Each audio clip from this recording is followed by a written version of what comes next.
এক শকুনের বাচ্চা তার বাবার কাছে বাইনা ধরলো, বাবা আমি মানুষের মাংস খাবো। শকুন বলল, ঠিক আছে বেটা, সন্ধ্যার সময় এনে দিব।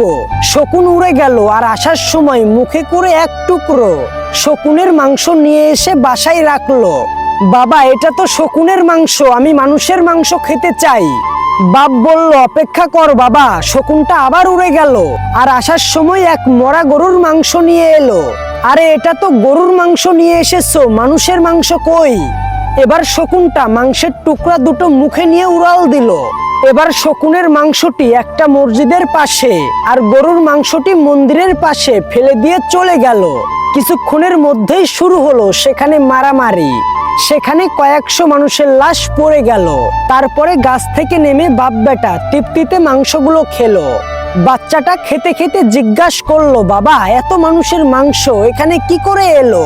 শকুন বলল, এই মানুষের জাতটা এরকম, সৃষ্টিকর্তা এদেরকে সৃষ্টির সেরা জীব হিসেবে তৈরি করেছে, কিন্তু ধর্ম নিয়ে এরা মারামারি করে। বাচ্চা বলল, তুমি ধর্মকে ব্যবহার করলে কেন? কতগুলো নিরীহ প্রাণ গেল।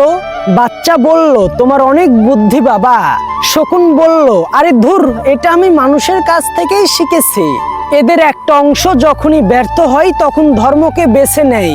এখান থেকে আমরা কি শিখলাম? আপনার ধর্মটাকে আপনি ব্যবহার করবেন না।